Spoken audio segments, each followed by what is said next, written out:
Om Namo Bhagavate Vasudevaya. Om Namo Bhagavate Vasudevaya. Om Namo Bhagavate Vasudevaya.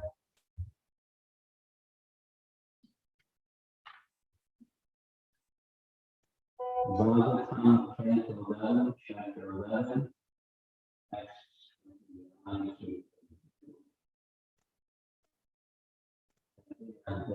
7 verses for over a week, 7 days worth of classes. Because that's the important afternoon.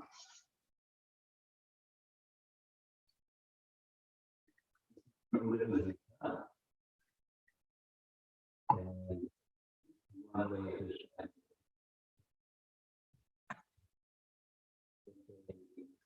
graduate study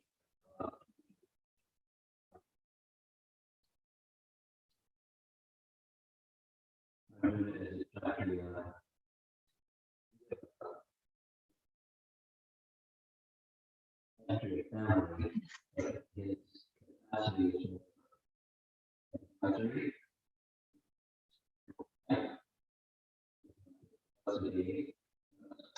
which is father and father brothers.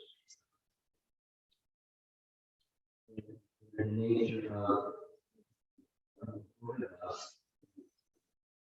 highly rushed, highly scripture, and so the discussions are very deep. Rather than go all the way back to earlier parts of the 11th canto, I'll go back.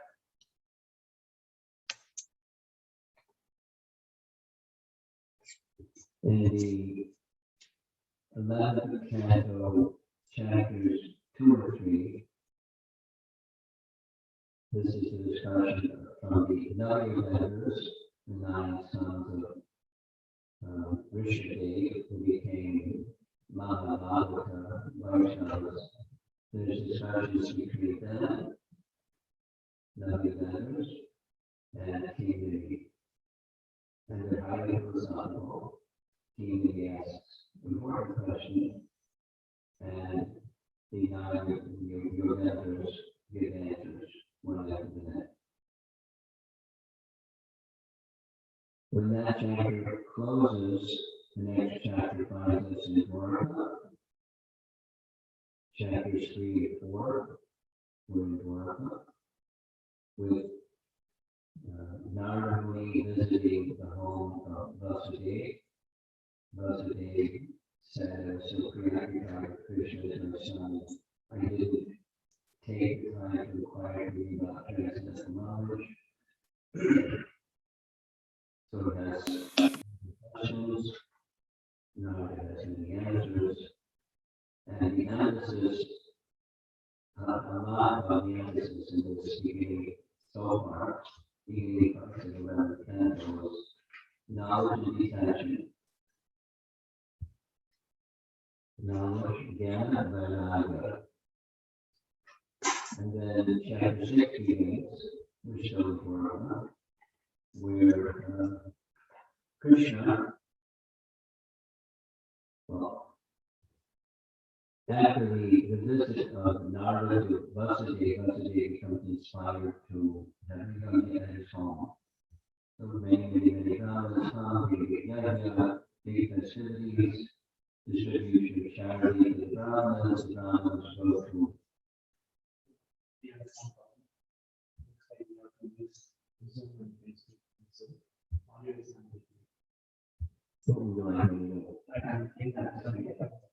I can do what you need to do. You want me to put my computer in front of you?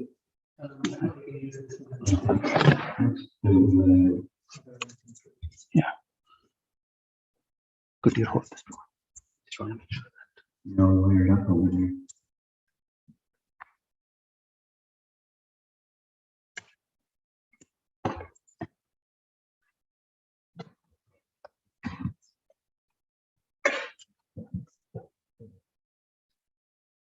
Okay, thank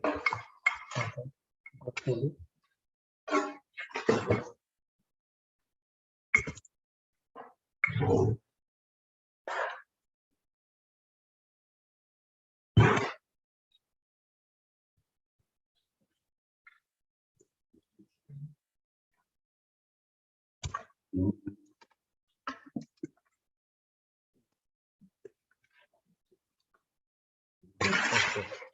Namaste.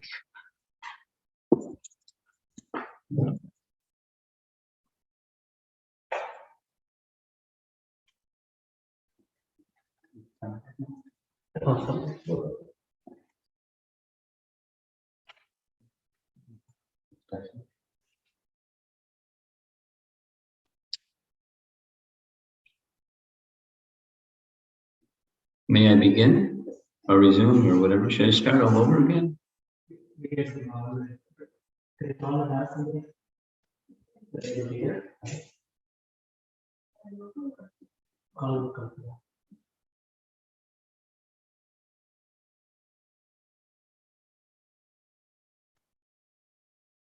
Please tell me what to do. Just wait.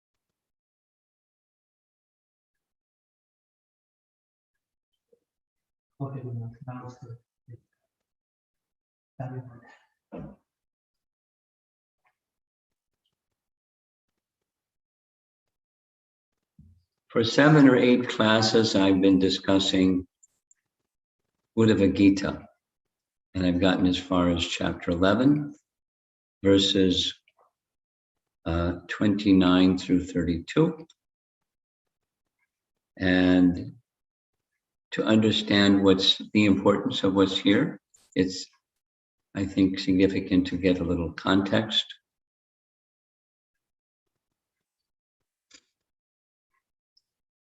Very strong emphasis leading up to these verses is the theme of knowledge and detachment, Jnana Vairagya. And it starts as early as 11th canto, chapters 2 and 3, where the Navayogendras are visiting a yagya being performed by Maharaj Nimi. Nimi stops his yagya, presents many questions, 2 chapters worth of questions and answers. The theme, in simple terms, knowledge and detachment.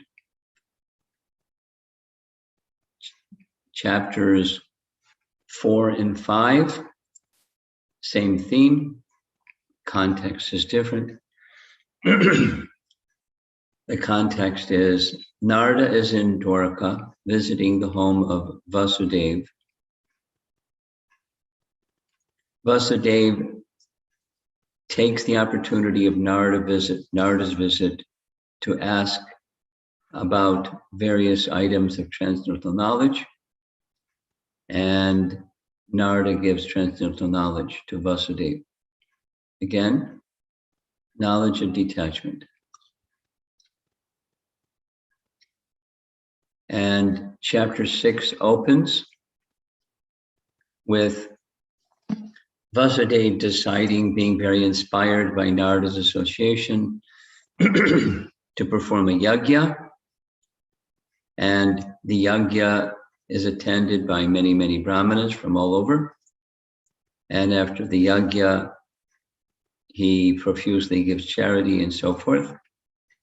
And the brahmanas retire from his home. They go to a place not far from Dwarka. And still in chapter 6, the young boys in Dwarka go there and make an offense. making offense to the Brahmanas by Samba, one of Krishna's sons, dressing up like a pregnant lady wearing a sari. The other boys say she's covering her head because she's very shy, but she wants to know whether the child that she has is going to be a boy or a girl. And the Brahmanas know that they're being made fun of or insulted. So they respond to the insult by saying, this child will bring the destruction of the entire Yadu dynasty. And so still in chapter 6, the boys go tell Ugrasena. Ugrasena consults his ministers. The ministers advise, grind that lump of iron which was underneath the sari of Samba into powder, throw it in the sea. It's duly done. The powder is thrown into the sea. There's one piece that doesn't grind.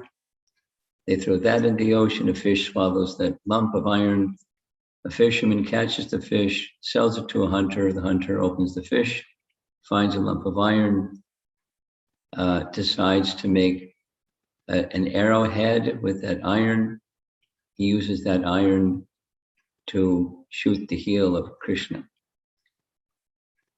But that's it, going further ahead.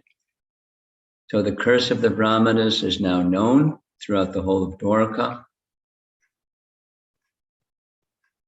And Krishna is alone. The demigods come to Krishna and offer wonderful prayers. There are many places in the 10th canto where the demigods are offering prayers. This is one. And after their prayers, they say, you fulfilled your promise to come and annihilate the demoniac kings. The earth is now free from that burden. So if you so desire, you can return to the spiritual world. The sages stat for Krishna to return. The chapter ends with Krishna still alone contemplating the stage is set for the Yadu dynasty to return to the spiritual world. One thing that's remaining, I want to give instructions to Uddhava so that he can go to Narayan Rishi in the Badrikashram and the followers and give my association. And so, lo and behold, Uddhava shows up, falls at Krishna's feet, and end of chapter 6, Uddhava says, take me with you. And he also says, so that I can understand you with unobstructed clarity, there's an obstacle. The obstacle is my attachment to the temporary. So please give me the means by which I can become free from attachment.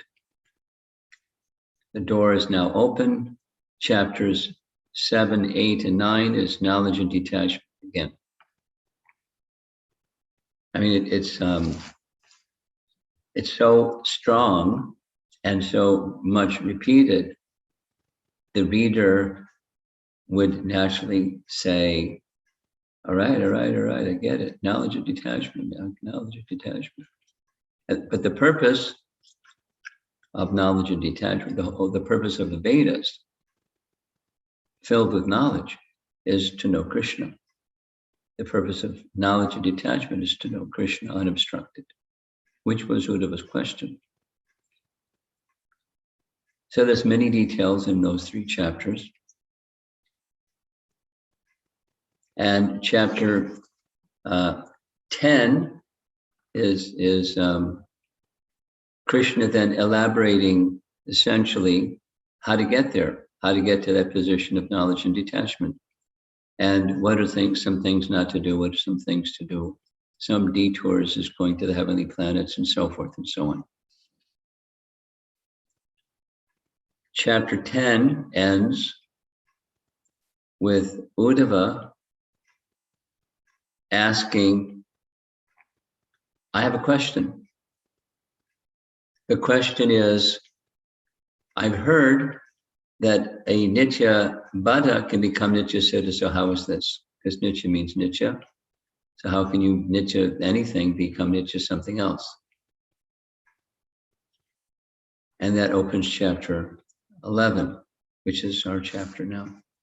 So chapter 11, keeping it simple, Krishna says, Uddhava, your question itself is misleading,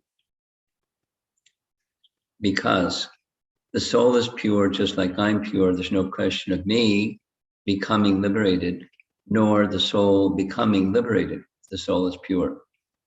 And these terms, Buddha and Siddha, they're designations. We know the word designation in our ISKCON vernacular is upadhi.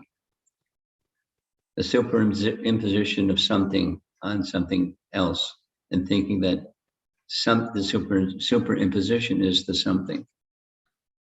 I'm the body or the mind, the coverings of the soul. Those are upadhis. He goes on to explain, then it gets like really intricate. These two, knowledge and ignorance, are shaktis of Maya. Maya Shakti has divisions. Vidya and Avidya Shakti are subdivisions of Maya Shakti. When living entity is under the influence of Avidya, Badha. When living entity is under influence of Vidya, so Advidya and Vidya, under the influence of Vidya, then liberated, Mukta. But those are designations, influenced by Maya Shakti. Then he goes over and starts talking about the soul being pure, and in its pure condition, what does a pure soul do? The pure soul connects with the Supreme Soul.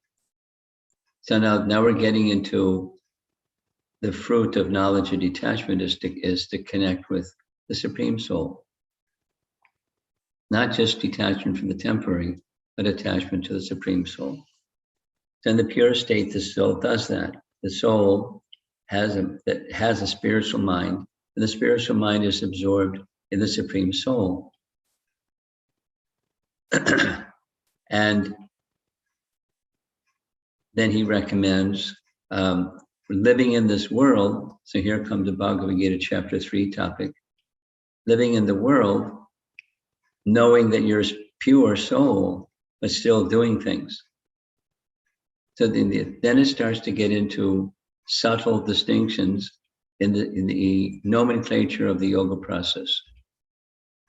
So here's some subtle distinction in the nomenclature of the yoga process. There's Gyan Yoga, there's Gyan Mishra Bhakti, and there's Shuddha Bhakti. And there's discussion weaves back and forth where Krishna is describing what is Shuddha Bhakti and what is, I'm not there yet. That's all of us. We're not there yet at the Shuddha Bhakti stage. So those that are not at the Shuddha Bhakti stage, where the mind is not always in all circumstances fixed upon Krishna and engaging the senses in service to Krishna, if one is not at the Shuddha Bhakti stage, then Krishna recommends continuing to do one's work, but offering the results of one's work to Krishna, Karma Yoga, or more specifically, Nishkam Karma Yoga.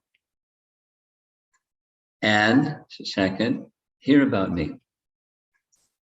If you can think back on Canto 2, chapters 1, 2, and 3, same theme, hearing about Krishna, along with how the mind becomes fixed. First, the universal form, then the Paramatma feature, and then the Bhagavan feature.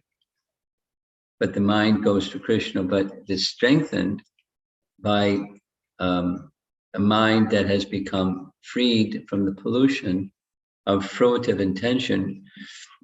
So the purpose of Karma Yoga or Nishkam Karma Yoga is to purify the mind,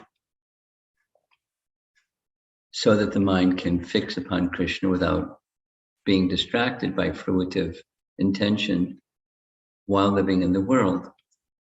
Then Krishna goes into describing, in the mature stage of that, the the varnashram dharma, or the prescribed duties and detachment, offering the result of prescribed duties unto Vishnu, or him, Krishna, is no longer required. So it's not exactly karma sannyas, as the Mayavadis like karma sannyas, but it's a Vaishnava position where one is becoming purified by following vidhis, the regulations of work in this world, your duty, and offering the results of your duty to Krishna, and hearing about him, which is kind of what we do.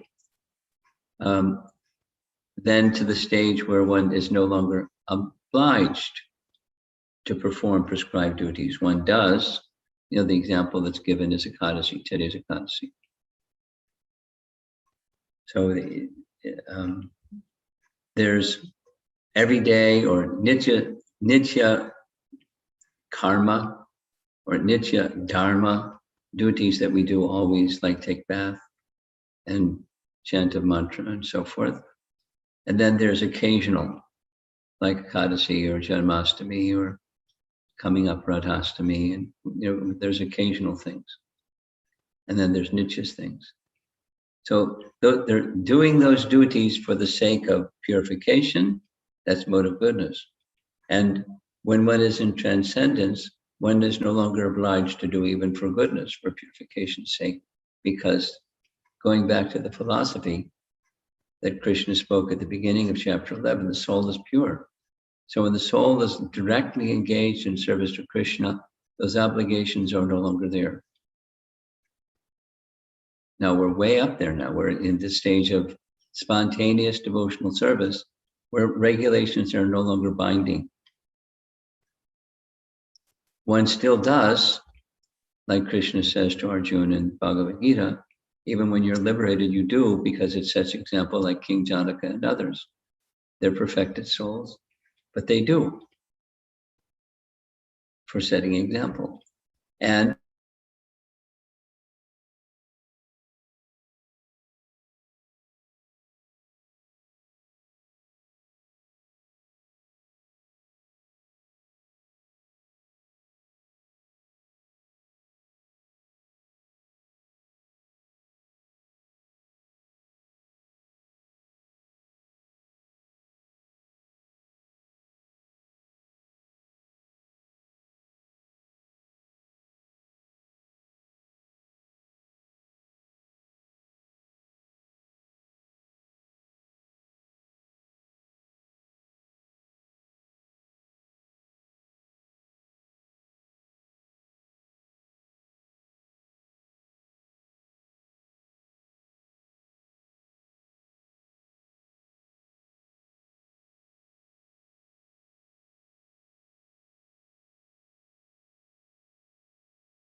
devotee's desire. So now, all of that is a warm-up for 29 through 32, keeping it simple because of our time constraints. 29 through 31 has a list of 28 qualities of a devotee. And there are many places we will find where there's descriptions of the qualities of a devotee. A classic one is in Chaitanya Charitamrita. Krishnadas Kaviraj gives a list of 26. Here it's a list of 28, rather than identifying where are all the other places.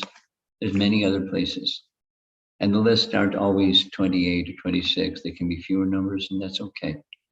It's different models of describing the characteristics of a devotee, because that was the question. And then the text 32, according to our acharyas, largely the commentary says, this is the standard of unalloyed devotion. So devotees and then unalloyed devotees, text 32. And we're going to be this morning reading translations of text 32. But in that translation that we're going to read, it speaks of their mind has become so purified that they no longer require to perform their regulated duties, either nitya, dharma, or naimittika. Naimittika means occasional, like observing Ekadasi. Doesn't mean they don't follow Ekadasi, they do whatever they want, but they're not bound, duty bound. They do anyways. So now,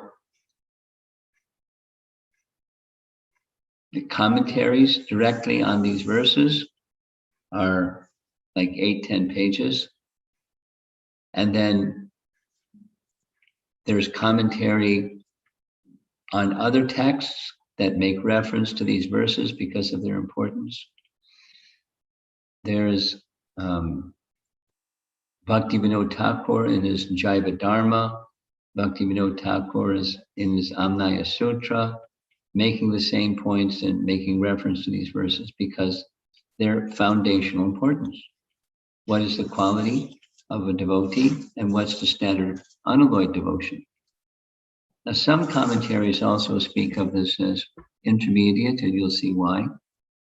So tomorrow I'm going to begin with text 33, but you're familiar with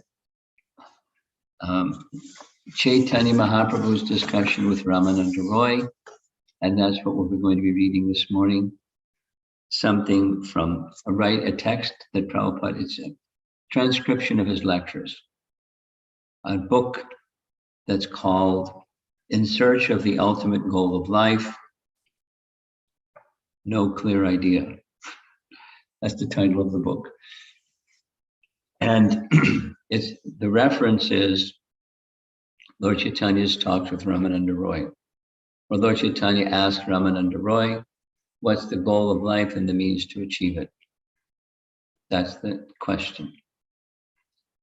And then their talk is Ramananda Roy's response, and Lord Chaitanya says, go further, go further. So in that dialogue between the two, what Krishna is saying, the Uddhava Gita chapter 11 is the topic, same topic. So Lord Chaitanya's teachings and the Bhagavatam's teachings are the same. I'm just going to read. This is now, the starting point is offering the results of work to Krishna. Performance of Varnashram, Varnashram, Charavata, Vishvaksena Kataya. So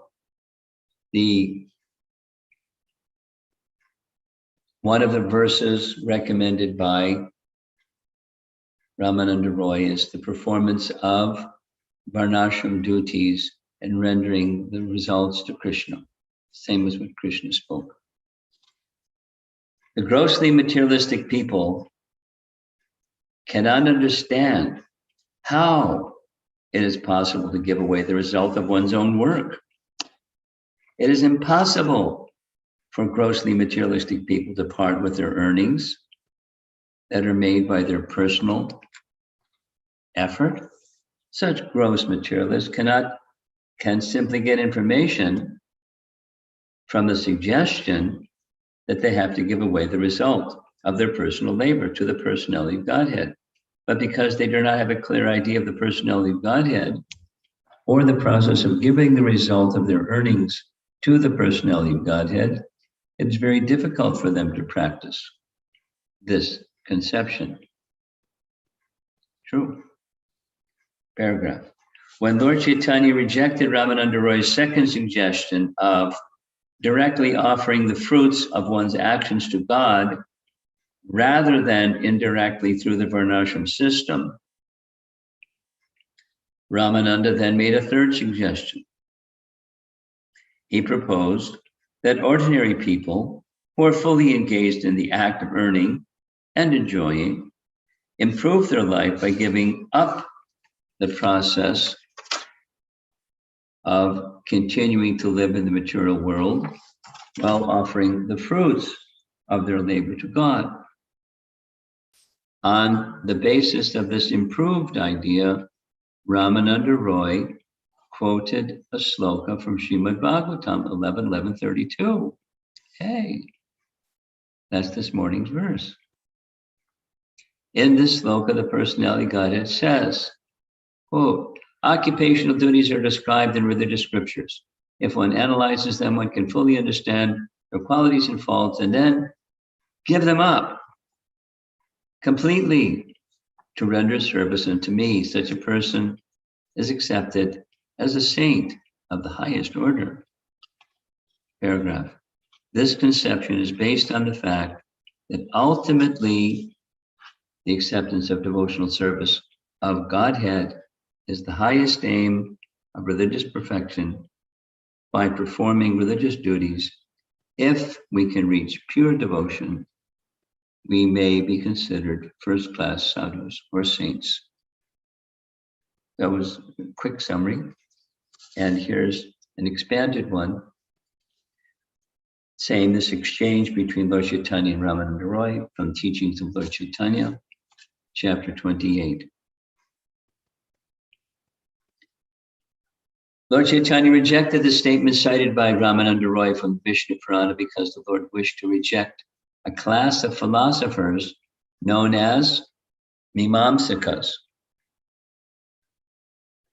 The followers of Karma Mimamsa philosophy teach that God is subject to one's work. Their conclusion is that if one works nicely, God is bound to give good results. Thus, from the statement of Vishnu Purana cited by Ramananda Roy, one might conclude that Vishnu, the Supreme Lord, has no independence, but is bound to award a certain kind of result to the worker. Such a dependent God becomes subject to the worshiper, who accepts the Supreme Lord as both impersonal and personal as he wishes. Actually, the Karma Mimamsa philosophy stresses the impersonal feature of the Supreme Absolute Truth. Because Lord Chaitanya did not like such impersonalism, he rejected it. Tell me if you know something beyond this conception of the Supreme Absolute Truth, Lord Chaitanya said. Ramananda Roy understood the purpose of Lord Chaitanya, and after stating that it is better to give Krishna the results of fruitive activities, he quoted a verse from Bhagavad Gita 9:27. Oh, son of Kunti, whatever you do, whatever you eat, whatever you sacrifice, whatever you give away, whatever austerity you undergo to achieve some goal, everything should be dedicated to my service.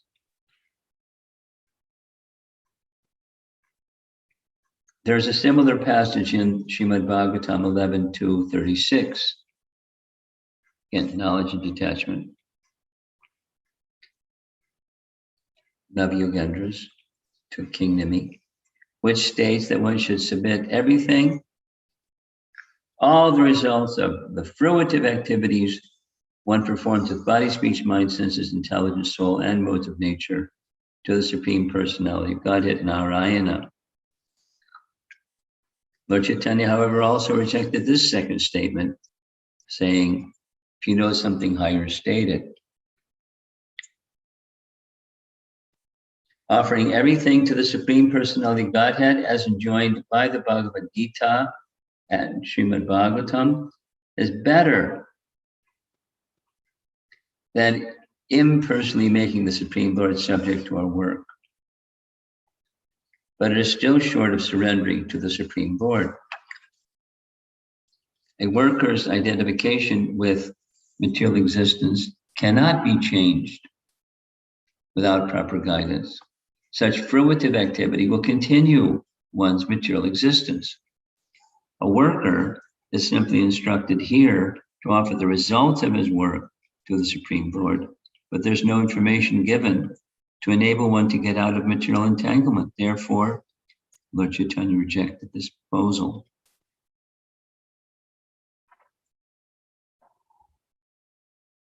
After having his suggestions rejected twice, Ramananda Roy proposed that one should forsake his occupational activities altogether and by such detachment rise to the transcendental plane. In other words, he recommended complete renunciation of worldly life. To support this proposal, he cited evidence from 11.11.32. But there's a reason why this gets so much commentary. It's so fundamental to understanding the stages of approaching pure devotion to Krishna. So these other statements, they're right, they're not wrong. But there can be, and there sometimes are misconceptions of them.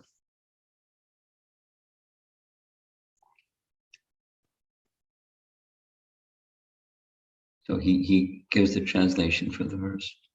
Ramananda also quoted Lord Krishna's similar statement in Bhagavad Gita 1866. Just see, it's like the conclusion of Bhagavad Gita is right here in Uddhava Gita. Give up all kinds of religiousness and just surrender unto me, the Supreme Personality of Godhead. I shall protect you from all sinful reactions, and you will have nothing to be aggrieved over. However, Lord Chaitanya also rejected this third proposal from Ramananda Roy, for he wanted to demonstrate that renunciation in itself is not sufficient. There must be positive engagement. Without positive engagement, the highest perfectional stage cannot be attained. Generally, there are two kinds of philosophers in the renounced order of life. The goal of one is nirvana, and the goal of the other is impersonal Brahman effulgence. Such philosophers cannot imagine that they can reach beyond nirvana and the Brahman effulgence to the Vaikuntha planets of the spiritual sky.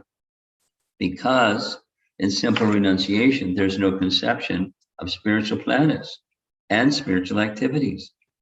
Lord Chaitanya rejected this third proposal. Ramananda Roy then cited more evidence from the Bhagavad Gita, 1854. Quote, when by cultivation of knowledge a person realizes himself to be non-different from the Supreme Absolute Truth, he becomes joyful and is freed from all kinds of lamentation and material desires. At that time, he perfects his Brahman realization by seeing everyone on the same spiritual level. Such Brahman realization can elevate one to the transcendental stage of devotional service. Ramananda Roy first suggested devotional service with renunciation of the fruits of one's work. But here he suggests that devotional service with full knowledge and spiritual realization is superior. However, Lord Chaitanya also rejected this proposal because simply by renouncing material results in Brahman realization, one does not realize the spiritual world and spiritual activities. Although there is no material contamination when one attains the stage of Brahman realization, in that stage one is still not perfectly pure because there's no positive engagement in spiritual activity. Because it is still on the mental plane, it is external. The pure living entity is not liberated until and unless he is completely engaged in spiritual activity. So it goes on because there's talks between Raman and Roy. And Lord Chaitanya don't end there. Many pages.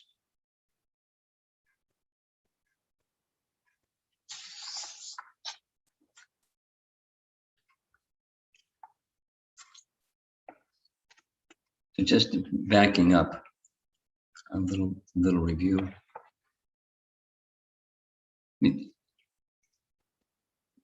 As in that talk with Ramananda Roy, this 11.11.32 is not conclusive.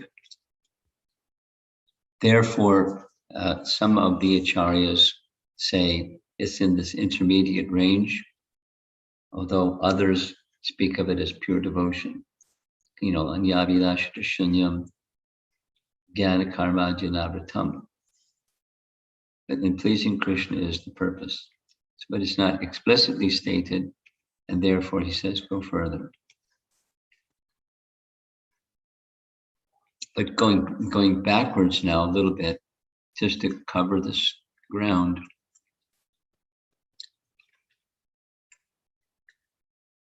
When the statement is there, abandon all varieties of dharma. For example, it doesn't mean, when Krishna Janmashtami comes, you just, business as usual. Or when Ekadasi comes, business as usual.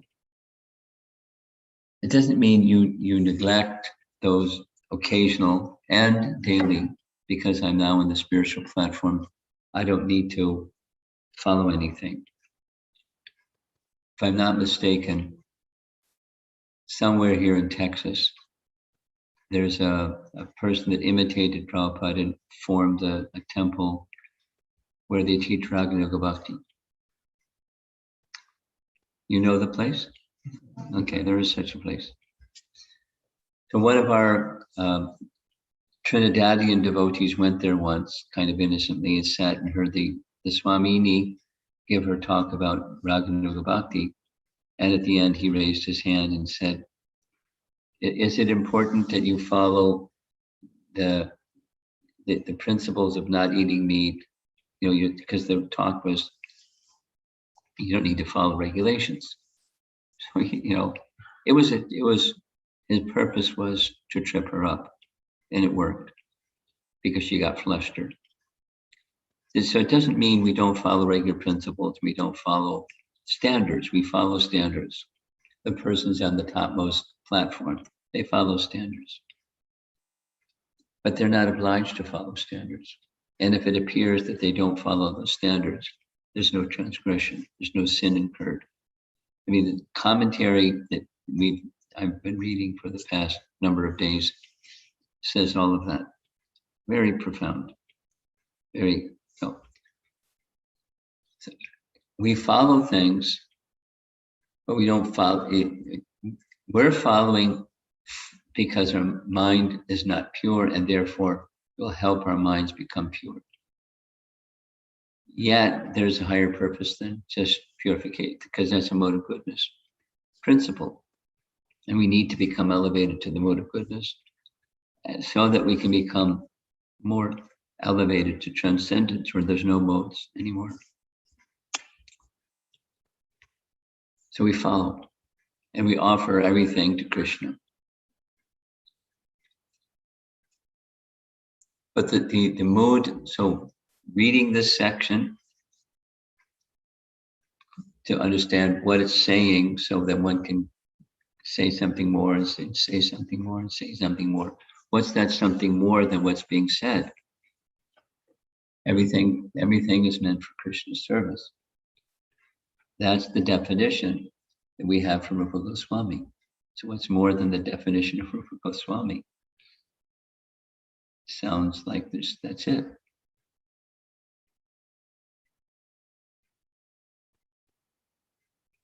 Prior to that stage that's described in text 32. So again, text 32 is saying, one may come to the stage where the mind has become pure. And when the mind has become pure, then there's no longer a requirement to do those same activities that make the mind pure because the mind is pure. And such a person is no longer obliged to follow their prescribed duties. Now there's a similar discussion, not identical, but similar discussion in chapter 6 Bhagavad Gita.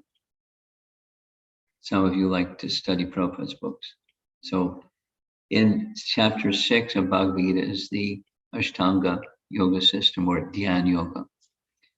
So there's two stages identified where work is said to be the means, the cessation of work is said to be the means. And the cessation of work is being described in this verse, that, the text 32. And the work is perform your duties and offer the results. And then you're no longer obliged to perform your duties or offer the results. Doesn't mean don't do duties or you don't have activities. You sit and meditate. If you're a Dhyan yogi or Ashtanga yogi, you literally live in the Himalayas, or you literally do what they do. You're not involved in worldly affairs. You're an absolute renunciate, and all you do is dhyan. Now, even those that do dhyan, they need to do something to maintain their bodies. And so if the mind is pure, then they're maintaining their bodies just so they can do their dhyan and not for any other reason. That's when the mind is pure. And then something else takes over to maintain the body besides just sleeping and eating and taking bath and doing the regular things that one does. So as it's there in the dhyan process, it's there in the bhakti process. So it's not that those that are bhaktas, I mean, in the Mahabharata, there's this description that when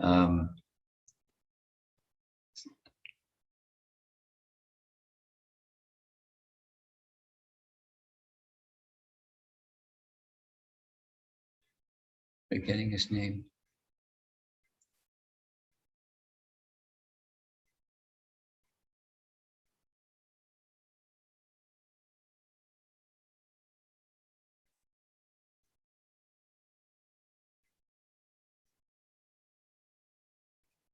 Other than Bhishma, who are the two sons of Santanu with Satyavati? Vichitravirya and Chitranga. Yeah, Vichitravirya. So when Vichitravirya, thank you. When Vichitravirya had died, Satyavati was in anxiety because Vichitravirya had wives, but there were no sons yet. So there has to be continuation of the dynasty. So she requested her son, or Santanu's son, Bhishma, to produce sons with the queens. And he declined, saying, I've taken a vow, don't ask me to do it, I'm not going to do it. But I do have a suggestion.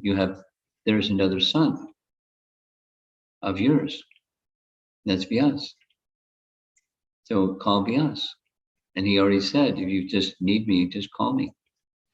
So she said, it's a great idea. And she called Vyas and he came. But Vyas, in that circumstance, was engaged in severe austerity. And during his severe austerity, he was not bathed and he was just doing austerity and lean and thin. So, he said, can you wait? So I'm done with my austerity. He said, no, who knows what's going to happen? There may something happen to Richard Tiberius, something may happen to these queens, and please do this service. He said, it's not going to have a good result. So, Vyasadeva is not a Tyagi or a Ashtanga yogi. He's a personality of Godhead, and he's engaged in pure devotion. But even such persons, they may also engage in austerities. As we know, there's austerities performed by Vaishnavas in previous ages in particular. Like, we get so many examples. Kapila Dev, or Kardama Muni, and the austerities that he underwent. Anyway, there's many examples of Vaishnavas, not for the purpose of liberation, but for the purpose of purification and offering service to the personality of Godhead. So back to this, whether it's control of the senses or knowledge and detachment, that kind of benefit, knowledge and detachment, or austerity and detachment, the real fruit of all of that is making the connection with Krishna unobstructed, or the purification of the mind and senses. And there's stages of all of that. Bhaktivinoda Thakur outlines it elaborately in Jaiva Dharma. Elaborately. And the same as this conversation here. So it behooves us, because we're not at the stage of pure devotion, unalloyed devotion, it behooves us to understand what these stages are. It also behooves us to understand what the goal is. Like, why are we doing what we're doing? Because if we don't understand why we're doing what we're doing, then it's niyamagraha. We're following without really understanding the purpose. And what happens if you follow without understanding the purpose? It becomes mechanical. And then devotees start complaining, or not complaining, but recognizing my devotional service has become mechanical. My chanting has become mechanical. My deity worship has become, my offering of arati has become mechanical. And if you think about it, you'll probably recognize, yeah, for me too. So what's the remedy? Understand what our stage is and understand the purpose to what that stage is, and going further and going further. This discussion with Ramananda Roy, or the discussion that's going on right now in the Uddhava Gita section, there's stages of devotion, and sufficient knowledge is needed, just like we read Prabhupada's little description. People should offer the results to the personality of God, but who is he that you're making the offering onto? Supposing that's vague and not clear, then what are you doing? So you can have an idea of God. Well, I'm making offerings to God. To who's God? The more clear the understanding of the process and the object of the process, takes away the mechanical or the ritualistic. And when the mechanical and ritualistic is in place, what's going to happen in course of time is everything becomes deteriorated. And it happens. It happens not only in Vaishnavism, Gaudiya, in Vaishnavism in general, without going into it too much, Prabhupada would speak often about Christianity. And on the one hand, the teaching is the same as bhakti. And on the other hand, when the ritual, notional sense of God and praying to God becomes prominent, then essentials like thou shalt not kill just get neglected. And then there's this mindless, and it just becomes the standard. Recently heard Prabhupada describing one of the events that started Christianity was Christ was seeing those animal slaughter going on in the temple. And then there was, the Jewish faith, and they were slaughtering animals in a temple, and this is disgusting. So he went in a different direction.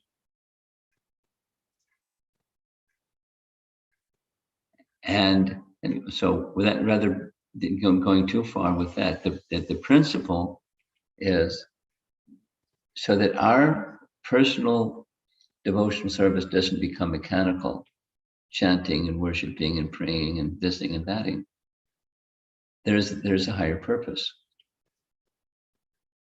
And hearing about same as in this Uddhava Gita section, hearing about Krishna regularly in the company of elevated souls, sadhus, this is very important.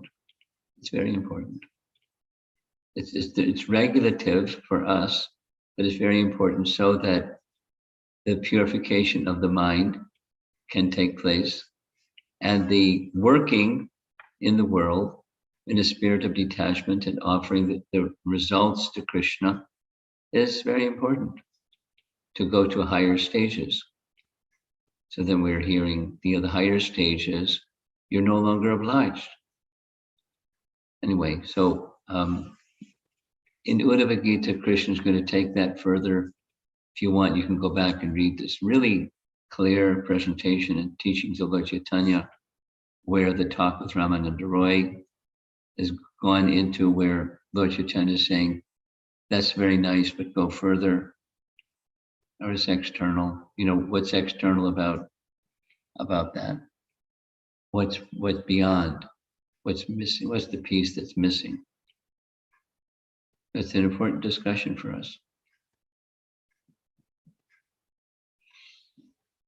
See if there's some comments or questions.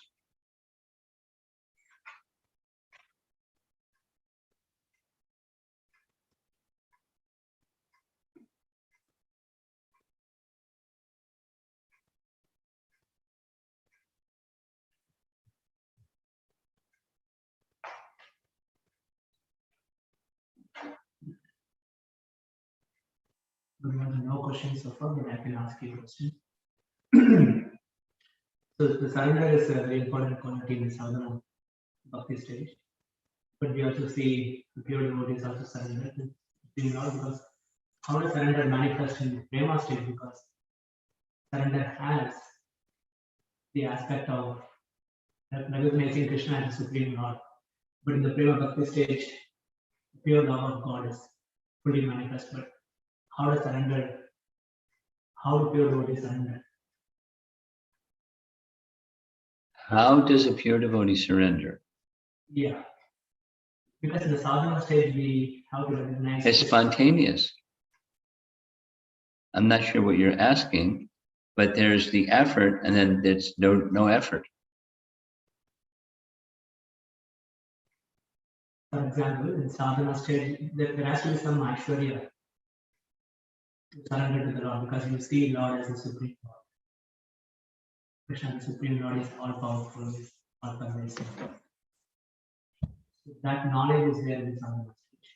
But in the perfected stages, talk about the prema stage.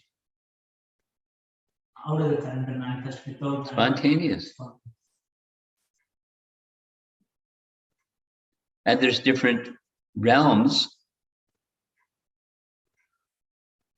where that mood of spontaneous service takes place.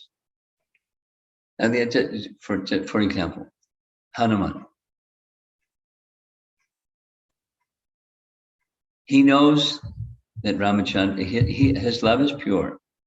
He's not in a regulative stage, not doing because. He knows who he is, but it's not just he knows who he is. He's great and he's opulent, he's this and that. His happiness is in serving Ram.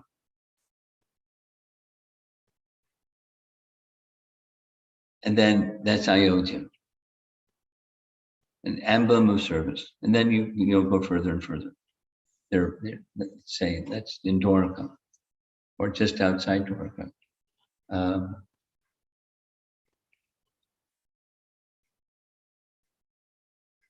Siddhama Brahman.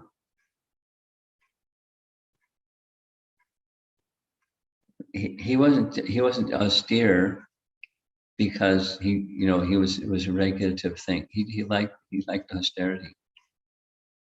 And he went to see Krishna not because his wife was nagging him, but that he was affectionate to his wife, whose renunciation was equal to his, but she was concerned about her husband's welfare. And so he went anyways because he was looking forward to being with Krishna. And when he was with Krishna, it was ecstatic.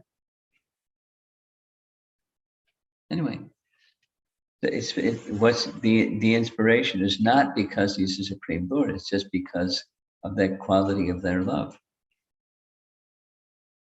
That's the inspiration.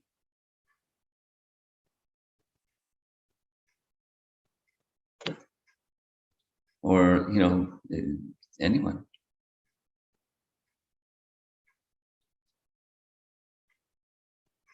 You have something? Sure. As you mentioned about once we start becoming mechanical in our services. Once we start what? Mechanical. Mechanical. Yes. In our services. We keep doing that very often, and it looks as if it is, ritualistic, mechanical process. We're very familiar. So you mentioned that we should gain more knowledge. That is the. But that's not just that's the emphasis in the initial 4.5 chapters of Uddhava Gita. That's not all there is to come out of it, but that's a starting point. But it's not knowledge for knowledge's sake. That's made very clear. There's knowledge of what the goal is and detachment from what's not the goal. And the allure that keeps us bound is the hankering to the expectation of finding happiness in material objects or the material manifestations, finding happiness over there. So detachment from that kind of knowledge and detachment, but also greater clarity about what the goal is or what God is in different features. And the more the personal feature, the more the incentive for offering things to Krishna.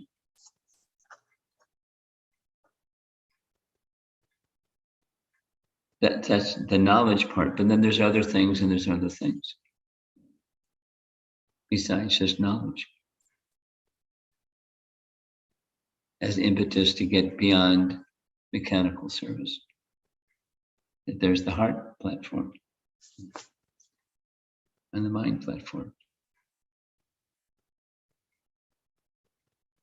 And the mind keeps confusing us more and more often.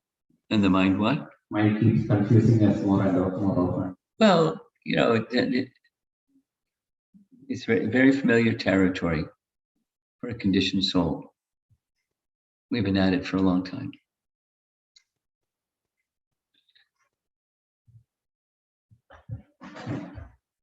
There's a question on you.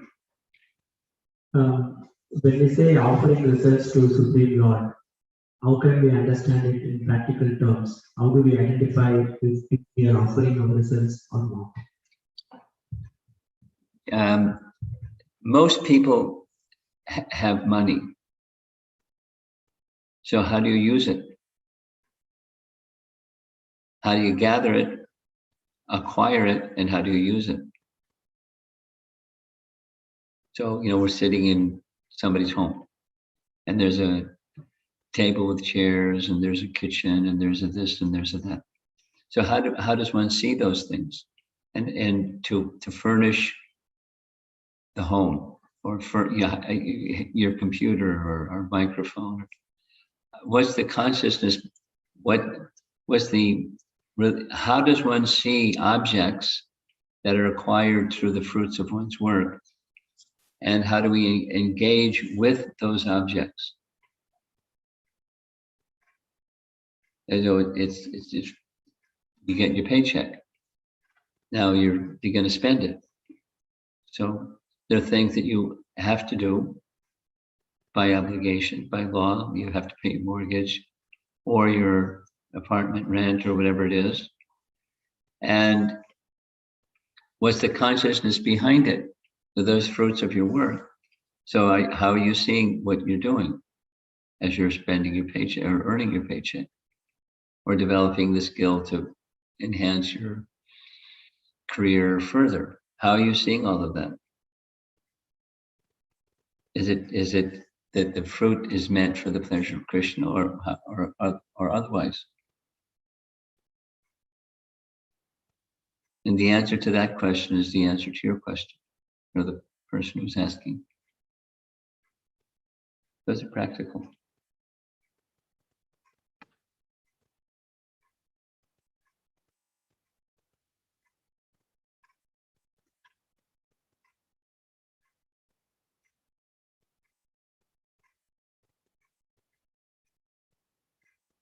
Over here, anything?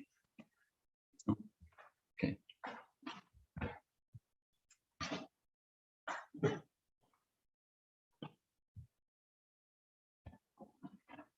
It's a long cable, just all tied in. But the other time of the last question, like sometimes when we are chanting, if any other word comes, it's supposed to have a meaning or anything, then I am listening to it, like mechanically, I am praising it. How do I tell my mind that other things are not going on, the chanting is moving? well, when you're doing your occupational work, it's important to do it nicely because it's for Krishna. But when you're chanting, that's what's most important, is the focus upon the sound of Krishna's name. So your question specifically, your question is how to. And my standard answer for how-to questions is sadhusanga. But I just recently, just last couple of days, heard a really simple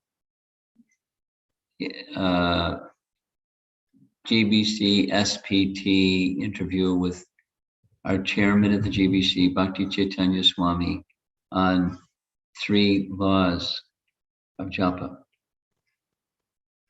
And then some tips, he calls it.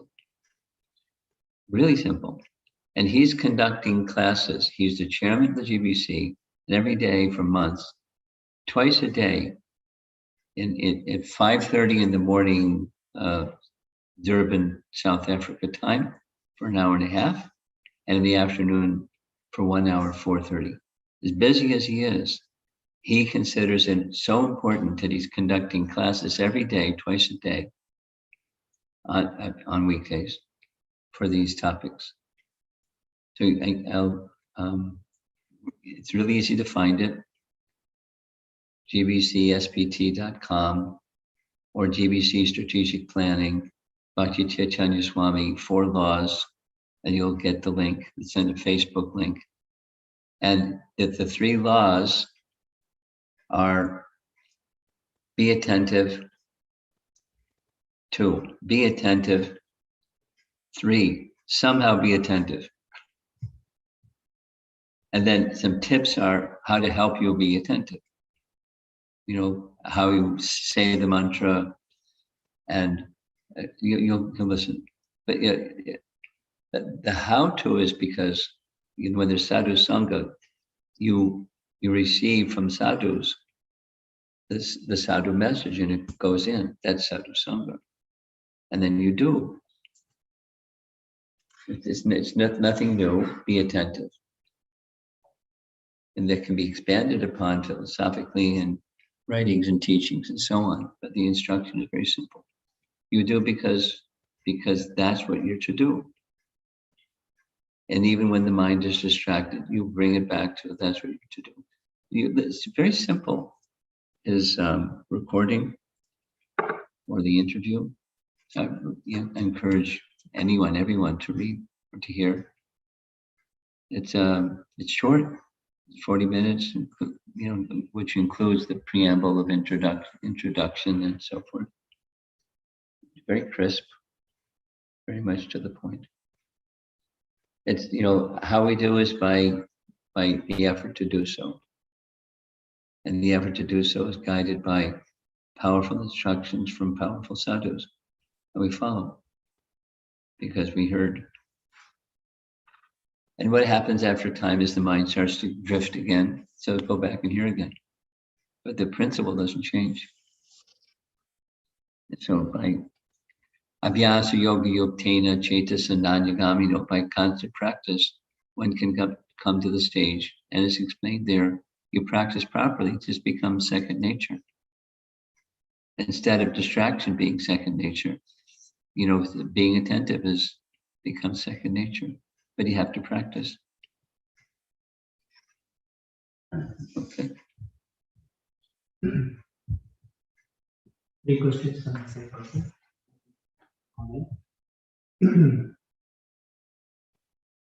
Hare Krishna Guru Maharaj, I have 3 questions. If we perform services for purification, is it not motivated devotional service? Yes. It's a good motivation. It's a mode of goodness motivation. It's recommended in scripture. Question number 2. I am also not able to understand that one is no longer obliged to. If service is done in the mode of obligation, then how one will be at the stage of love? You do out of love, not because of obligation. It's similar to your question. Next. What is the difference between Nishkam Karma Yoga and Karma Sannyas? Are they comparable? Which is better? It depends. What's better is whatever your stage of bhakti is. If you're qualified, you can do karma sannyas. Not as a Mayavadi, but as a pure Vaishnava. I mean, let's take Rishabdev. When he turned the kingdom over to his son, he became an avadhuta. There was lots of things he didn't do, but there was no bondage for him not doing those things. So what's best is whatever your position in bhakti is. That's described in Uddhava Gita also. Very, very clear. What's right and wrong is according to your position. That which is appropriate for your position, that's what's right. And wrong is to not do that and to do something else. But your position may change and then something else is right. So there's different teachings in the scriptures for persons in different positions. And one has to have, the big picture of where I am and what all the moving parts of the big picture are, what's appropriate for me. So the distinction between Nishkam Karma Yoga and Karma Sannyasas, you don't perform those duties. And Nishkam Karma Yoga is you do perform those duties, but you give the result.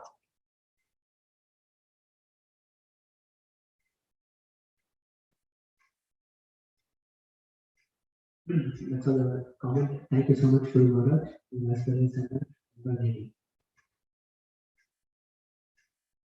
Is it? Prabhupada ki jai. So,